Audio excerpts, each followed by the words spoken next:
Good evening students.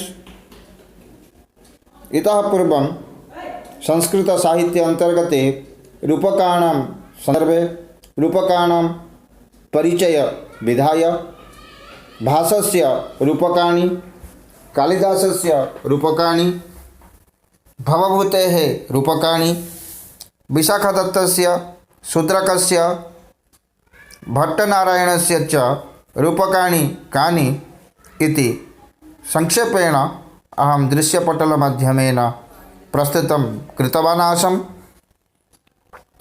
अधुना अस्मिन् दृश्यपटले video मध्ये वा संक्षेपेण आलोचयिष्यामि संस्कृतसाहित्य अंतर्गते श्रीहर्षस्य, मुरारेः, जयदेवस्य च रूपकाणि कानि। यद्यपि अति विस्तृतरूपेण अत्र विषयवस्तूनां वर्णनम् अहं न कृतवान्, तथापि संक्षेपेण परीक्षादृष्ट्या येषाम् अंशानाम् अत्यावश्यकता वर्तते ते अंशाः अत्र मया प्रस्तूयन्ते। यदि दृश्यपटलमिदं दृष्ट्वा भवतां रुचिः, आग्रहः भवति चेत् चैनल इदं सब्सक्राइब कुर्वन्तु, लाइक कुर्वन्तु, शेयर कुर्वन्तु, अपि च कमेंट्स अपि प्रयच्छन्तु। अनेन क्रमेण अग्रे अग्रे अहम् अनेकानि दृश्यपटलानि प्रस्तौष्यामि। एवं च संपूर्ण संस्कृत वाङ्मयं, संस्कृत साहित्य वाङ्मयम् एवं च व्याकरण वाङ्मयस्य अंशविशेषाः ये परीक्षायां ये अंशाः समागच्छन्ति तेषामपि चर्चा कारयिष्यामि। पिलामने संस्कृत साहित्य अंतर्गत रूपक गुड़िकर परिचय क्रमरे, रूपक गुड़िकर परिचय देवा क्रमरे मु भाषांकर रूपक, कालिदासंकर रूपक, भवभूतिंकर रूपक, विशाखदत्तंकर, शूद्रकंकर एवं भट्टनारायणंकर रूपकर परिचय देथिली। एबे वर्तमान आमे देखिबा संस्कृत साहित्य अंतर्गत श्रीहर्षंकर, मुरारींकर, जयदेवंकर रूपक गुड़िक कौन कौन एवं एही तीनोटी कविंक द्वारा, नाट्यकारंक द्वारा रचित रूपक गुड़िकर सामान्य परिचय एवं केतोटी अंक, एथिरे नायक किए, नायिका किए, यही सब विषय वस्तु को नहीं ए भिडियोटी मु प्रस्तुत करने को जाऊँगी। जदि यही भिडियोटी भल लगे ताले निश्चित लाइक, शेयर, सब्सक्राइब करिवो एवं कमेंट्स देव। यही भिडियो गुड़िक से मानक पई उद्दिष्ट जो माने JT, CHT, CTET, OSTET, OAVS, TGT, PGT परीक्षा पाई प्रस्तुति करुछंती। जो माने अध्यापक पात्रता परीक्षा देवा पाई निजको प्रस्तुति करी उत्तीर्ण हवा पाई परीक्षा चेष्टा करुछंती, सेही मानक पाई ए भिडियोटी उद्दिष्ट अटे। तेषां कृते, तेषां छात्राणां कृते दृश्यपटलमिदम् उद्दिष्टमस्ति। ये JT, CHT, OAVS, CTET, OSTET, TGT, PGT इत्येतेषां कृते प्रस्तुति कुर्वन्तः सन्ति। अधुना पश्यामः श्रीहर्षस्य रूपकाणि कानि, अर्थात श्रीहर्षेण विरचितानि रूपकाणि कानि, अर्थात कानि रूपकाणि श्रीहर्षेण लिखितानि, रचितानि वा। पिलामाने श्रीहर्षंकर द्वारा रचित रूपक गुड़िक कौन कौन, श्रीहर्ष क्यों क्यों रूपक गुड़िक लिखिचंती, श्रीहर्षंक द्वारा रचित नाटक गुड़िक कौन कौन, यह प्रथमे आमे जानिबा, यहाकू प्रथमे आमे प्रस्तुत करिबा, यहाकू प्रथमे आमे आलोचना करिबा। श्रीहर्षंक द्वारा रचित क्यों क्यों रूपक गुड़िक अछि, श्रीहर्षंक द्वारा क्यों क्यों नाटक गुड़िक रचित अटे। श्रीहर्षस्य नाम भवति श्रीहर्षवर्धन। श्रीहर्षवर्धनस्य रूपकत्रयं प्रियदर्शिका, रत्नावली, नागानन्दश्च प्रथते। अर्थात श्रीहर्ष से पूर्ण नाम होती श्रीहर्षवर्धनम।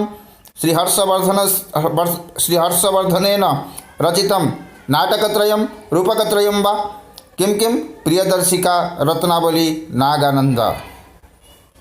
पिलामाने श्रीहर्षकर पूर्ण नाम होती श्रीहर्षवर्धन। एहांक द्वारा रूपक तीनोटी लेखा जाइए अर्थात नाटक तीनोटी लेखा जाइए। क्यों क्यों नाटक?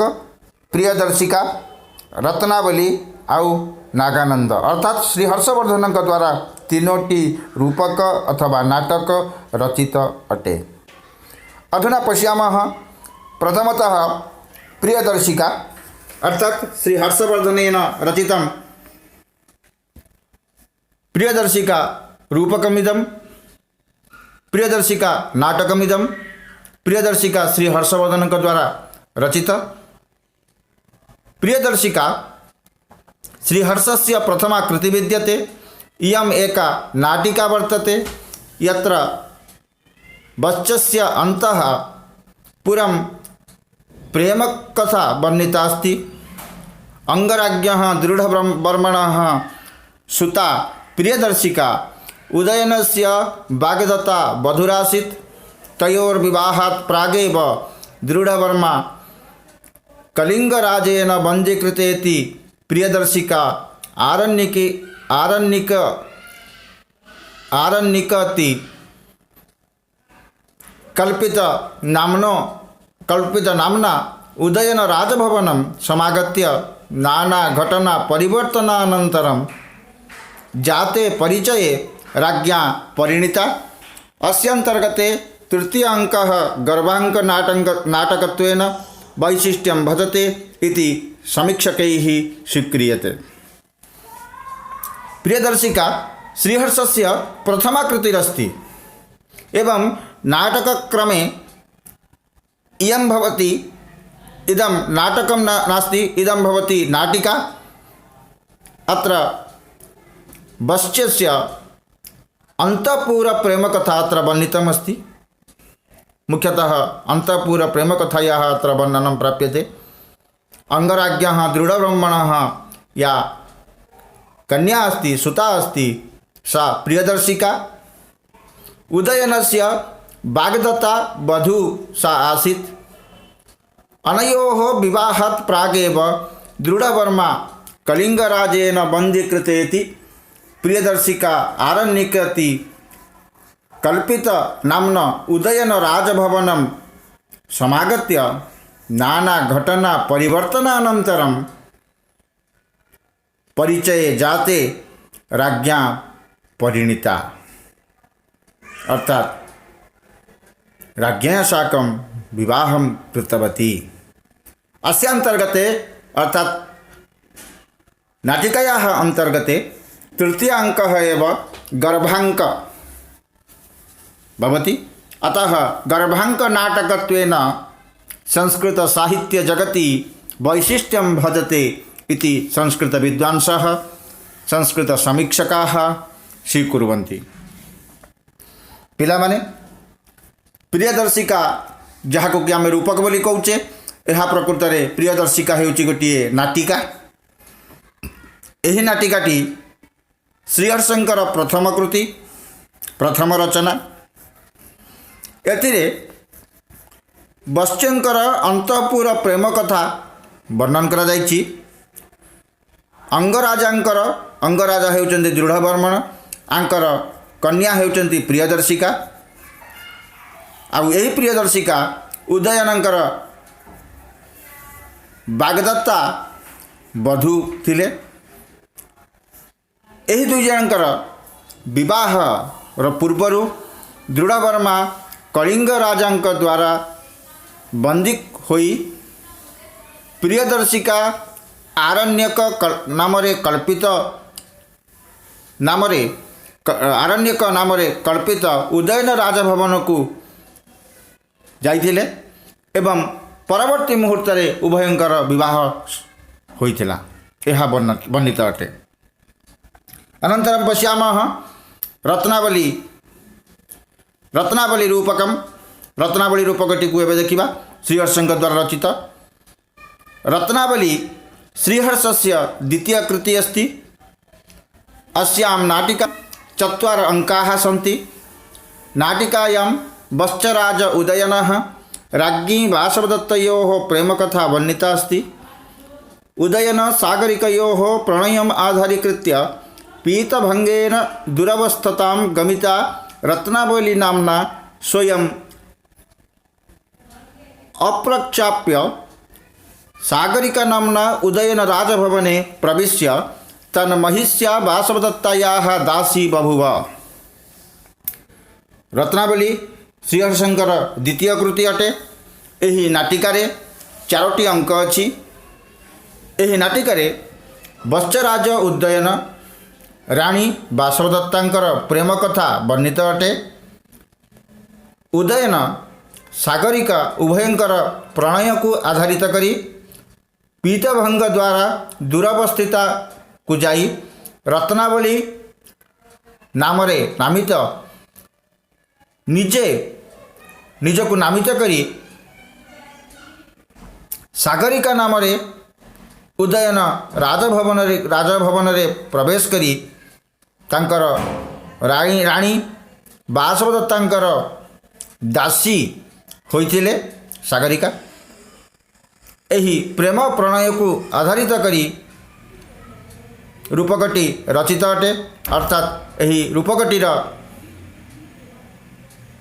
कथावस्तु हेउची वत्सराजा उदयन एवं राणी वासवदत्तांकर प्रणय प्रेम को आधारित करी श्रीहर्षंक द्वारा रचित एवं यह हेउची गोटिए नाटिका रत्नावली नाटिका बोली कुआ जाए। एही नाटिकाटी रे 4टी अंक अछि। आउ राणी वासवदत्तांकर दासी रूपे सागरिका क्यों भली थिला ताहा मध्य एठारे एही नाटिकाटी रे वर्णित अटे। विशेष करी कुआ जाए जे रत्नावली हेउची श्रीहर्षंकर द्वितीय कृति अटे अर्थात द्वितीय रचना अटे। नाटक अथवा रूपक क्रम रे श्रीहर्षंकर द्वितीय रूपक अथवा द्वितीय नाटक हेउची एही रत्नावली जोंथिरे कि 4टी अंक अछि एवं एहाकू नाटिकार आख्या दिया जाइछि काहेकि ना एहा हेउची एक नाटिका। नाटिका कौन बोली आम जदि कहवा ताले अष्टादश उपरूपक मानक मध्यरु नाटिका हेउची अन्यतम एवं एही रत्नावली नाटिकाटी 4टी अंक को नहीं श्रीहर्ष रचना करिसंती। उदयन सागरिकयोः अनुरागे विदिते पतिसुख कामनया स्वसुखं विहाय वासवदत्ता तयोर्विवाहम् अनुमेने नाट्यशास्त्र नियमानुसारं रत्नावल्याः रचना कविना कृता इति समीक्षकाः स्वीकुर्वन्ति। अर्थात अत्र उदयन सागरिका अनयोः अनुरागः अस्ति इति ज्ञात्वा पतेः सुखं कामयित्वा वासवदत्ता स्वसुखं विहाय उदयन सागरिकयोः विवाहं करणाय अनुमतिं प्रयच्छति। नाट्यशास्त्र नियमानुसारम् उच्यते रत्नावली इति नाटिकायाः रचना कविना कृता इति संस्कृत विद्वांसः समीक्षकाः च स्वीकुर्वन्ति। पिलामाने एही नाटिकाटी अर्थात रत्नावली नाटिकाटी रे उदयन सागरिकांकर अनुराग विषय रे भी वर्णित करा जाइछि। उदयन सागरिकांकर अनुराग विषय रे जानिबा परे वासवदत्ता निज पतिर सुख कामना करी निज सुख को छाड़ी उदयन आउ सागरिकांकर विवाह पाई अनुमति प्रदान करिसेंती एवं पति सुख को दृष्टि रखी निजर सुख को जलांजलि देइचंती। नाट्यशास्त्र अनुसार रत्नावली हेउची श्रीहर्षंकर कृति बोली समीक्षक माने स्वीकार करन्ति। अनन्तरं पश्यामः श्रीहर्षस्य तृतीय रूपकमस्ति नागानन्दः, अर्थात् नागानन्दस्य रचयिता श्रीहर्षः। नागानन्दः श्रीहर्षस्य तृतीया कृतिः, तृतीय रूपकम् अथवा तृतीय नाटकम् इति कथनेन नातिशयोक्तिः। पिलामाने एही नागानन्द हेउची श्रीहर्षଙ୍କ द्वारा रचित तृतीय नाटकम अथवा तृतीय रूपकम, जହାର कि रचयिता हेउचंती श्री हर्षवर्धन। नागानन्दः अंकचतुष्टयात्मकं नाटकम् अस्ति। जिमुतवाहन राजकुमार आत्मत्यागस्य बौद्धाख्यानवर्णनं प्राप्यते। नाटकोपरि बौद्धधर्मस्य स्पष्ट प्रभावो परिलक्ष्यते। नाटकेस्मिन् बौद्ध हिंदू धर्मयोः इति मधुरा संसृष्टिरस्ति। अर्थात् नागानन्द नाटके 4 अंकाः सन्ति। इदं रूपकं नाटकम् अस्ति। अत्र जिमुतवाहन राजकुमारस्य जिमुतवाहन यः अस्ति सः राजकुमारः, तस्य आत्मत्यागस्य कथं सः स्व आत्मनः त्यागं कृतवान् एवं च बौद्ध आख्यानवर्णनम् अत्र प्राप्यते। विशेषतः नाटकस्य उपरि बौद्धधर्मस्य स्पष्ट प्रभावः संलक्ष्यते। अस्मिन् नाटके हिंदू बौद्ध धर्मयोः संसृष्टिः अर्थात् उभयोः समन्वयः परिदृश्यते। पिलामाने एही नागानंद नाटकटी हेउची श्री हर्षवर्धनंकर तृतीय कृति अथवा श्रीहर्षंकर तृतीय कृति। यह गोटे रूपक बोली आमे कहू, किंतु केउं भली रूपक, यह हेउची गोटे नाटक। एही नाटकटी रे 4टी अंक अछि, अर्थात 4टी अंक एही नाटकटी को सुशोभित करुचंती। एही नाटकटी रे जिमुतवाहन राजकुमार निजर आत्मत्याग किपरि करिछि ताहा वर्णित अटे। विशेषतः बौद्ध आख्यान विषय रे एथिरे एही नाटकटी रे चर्चा करा जाइछि। तेणु करी आमे एही नाटकटी को पढ़िबा द्वारा स्पष्ट भावे जानि पारू जे एही नाटकटी बौद्ध धर्म को आधार करी कविंक द्वारा नाट्यकारंक द्वारा रचित अटे। विशेष करी एही नाटक रे बौद्ध एवं हिंदू धर्म उभय धर्मर समन्वय, उभय धर्मर मधुर संबंध, उभय धर्मर मधुर संसृष्टि वर्णित अटे। यदि आमे चिंता करिबा, केवल आमे यहाँ स्वीकार करूनी, संस्कृत विद्वान माने स्वीकार करचंती, संस्कृत समीक्षक माने स्वीकार करचंती, संपूर्ण संस्कृत वाङ्मय, संपूर्ण संस्कृत जगत यहाँ मध्य स्वीकार करे जे नागानंद रूपकटी रे नागानंद नाटकटी रे 4टी अंक अछि एवं ताहार नायक कहिले अत्युक्ति हेब नाही। जिमुतवाहन से किपरि निजर आत्मत्याग करिसंती एवं बौद्ध आख्यानर वर्णन एठार मध्य मिलिथाय एही नाटकटी रे। तेणुकरी बौद्ध धर्मर स्पष्ट प्रभाव अछि। हिंदू बौद्ध धर्मर संसृष्टि एही नाटकटी रे देखा दिए। अधुना पश्यामः मुरारेः रूपकम्। मुरारी एकः नाट्यकारः कवि वा, तस्य रूपकम् अस्ति अनर्घ राघवम्। अतः मुरारेः रूपकम् अनर्घ राघवम्। पिलामाने मुरारींकर रूपक देखिबा। मुरारी हेउचंदी जणे नाट्यकार अथवा कवि। यांकर रूपक अर्थात नाटक कौन? यहाँ द्वारा रचित नाटकटी हेउची अथवा रूपकटी हेउची अनर्घ राघवम, अर्थात रूपकटीर ना हेउची अनर्घ राघवम। यह अनर्घ राघवम रूपकटी मुरारी द्वारा रचित। तेणुकरी मुरारेः रूपकम अनर्घ राघवम। यार कथावस्तु कौन आम देखा। संस्कृतकविषु मुरारेः महती प्रतिष्ठा विद्यते। मुरारेः एकमेव अनर्घराघवं नाटकं भवभूतेः महावीरचरितस्य कथाम् अनुसरति। रामायणस्य कथाम् आश्रित्य सप्ताङ्कात्मक नाटकमिदमस्ति। महाकाव्य महानायकयोः सम्मिलित कल्पना रूपकेस्मिन् कविना अभिव्यज्यते। अर्थात संस्कृतकविषु मुरारी प्रसिद्धः। अस्य नाटकस्य रचयिता मुरारी भवभूतेः रचित महावीरचरितात् कथाम् अनुसृतवान् एवं च नाटकमिदं रूपकमिदं रामायणकथामाश्रित्य अस्ति। अस्मिन् नाटके 7 अङ्काः सन्ति। महाकाव्य महानायकयोः सम्मिलित कल्पना अस्मिन् रूपके प्राप्यते। तद् कवेः काव्यकौशलम् अस्ति। पिलामाने संस्कृत कविमानक मध्यरे संस्कृत नाट्यकारमानक मध्यरे मुरारींकर प्रतिष्ठा मुरारींकर प्रसिद्धता अच्छी। मुरारी प्रसिद्ध अटंती।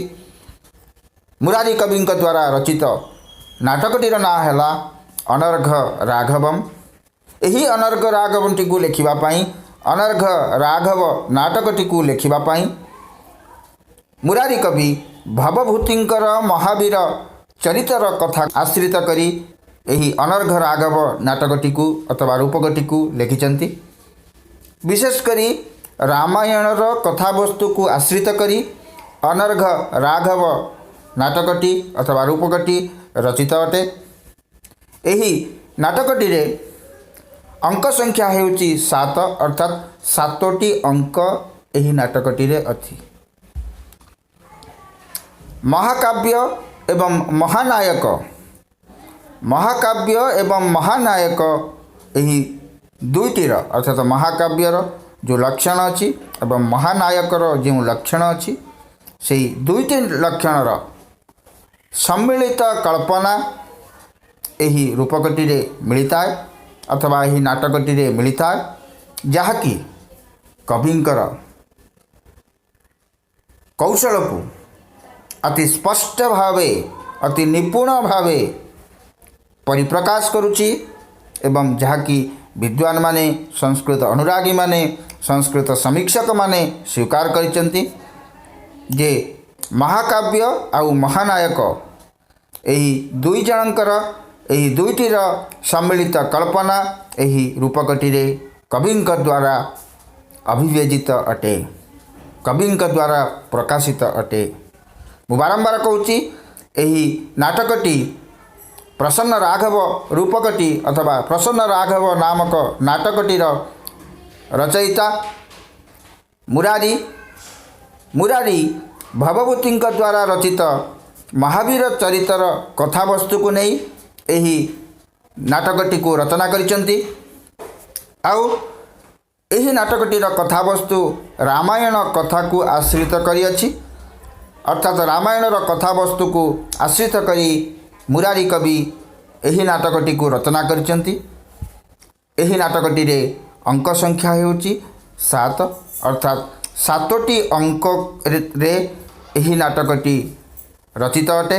7टी अंक द्वारा यही नाटकटी रचित।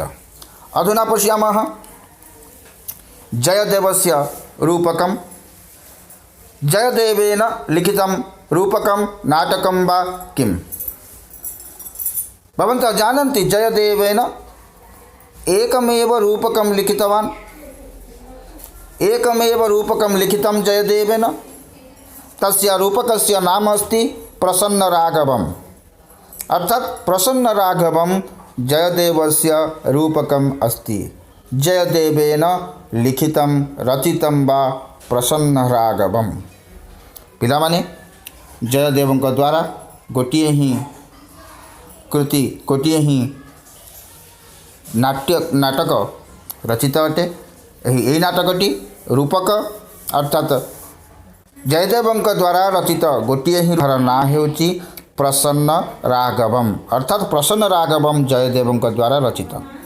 संस्कृत साहित्ये रामकथाम आश्रित्य प्रसन्न राघवम नाटकम जयदेवेन रचितम। प्रसन्न राघवम सप्ताङ्कात्मकं नाटकम् अस्ति। रामायणम् आधारीकृत्य रामस्य विरहदशायाः अनुप्राणितसन्देशं कविना प्रतिपाद्यते। अर्थात संस्कृत साहित्ये प्रसन्न राघवं यत् नाटकम् अस्ति तत् नाटकं जयदेवेन रचितमस्ति एवं च तत् नाटकं रामकथाम् आश्रित्यमस्ति। अर्थात रामकथाम् आश्रित्य प्रसन्न राघवं नाटकं रचितं। प्रसन्न राघव नाटकस्य अंतर्गते 7 अंकाः सन्ति। विशेषतः रामायणम् आधारीकृत्य रामस्य विरहदशायाः अनुप्राणितसन्देशम् अत्र कविना प्रतिपाद्यते। पिलामाने आमे एबे जयदेवंकर रूपक अथवा जयदेवंकर नाटक विषय रे आलोचना करुअछे। जयदेवंकर नाटकटी अथवा जयदेवंकर रूपकटी ना हेउची प्रसन्न राघवम अर्थात प्रसन्न राघवम जयदेवंक द्वारा रचित अटे। एवं एही प्रसन्न राघवम नाटकटी राम कथा को आश्रित करी रचना करा जायछि। अर्थात रामायण कथा को दृष्टि रखी रामंकर कथा को आश्रित करी एही नाटकटी जयदेवंक द्वारा रचना करा जायछि। एही नाटकटी रे अर्थात प्रसन्न राघवटी रे 7टी अंक अछि। अर्थात अंक गुड़िकर संख्या केते 7। रामायण को आधारित अर्थात रामायण को दृष्टि रखी रामायणर कथावस्तु को नहीं यह वर्णित। तेणुकरी वनवास समय रे सीता चोरी हो गला परे रावण द्वारा अपहृत हो गला परे रामंकर विरह दशा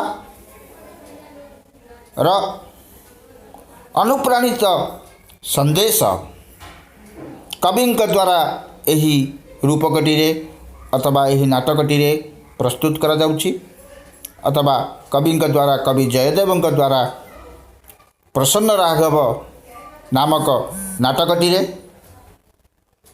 एहा अति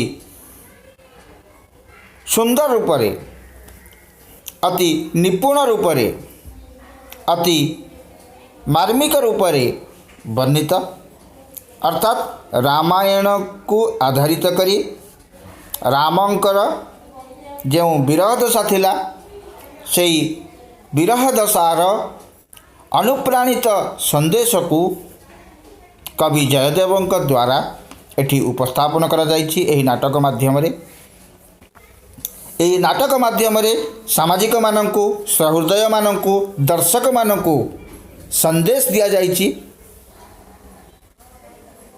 सेतिपाई एठी मु अनुप्राणित संदेश शब्दटीर उल्लेख कली कहीं रामायणर कथावस्तु को आधारित करी यद्यपि एही प्रसन्न राघवटी रचित तथापि जयदेवंकर अनन्य कृति अटे एही नाटकटी।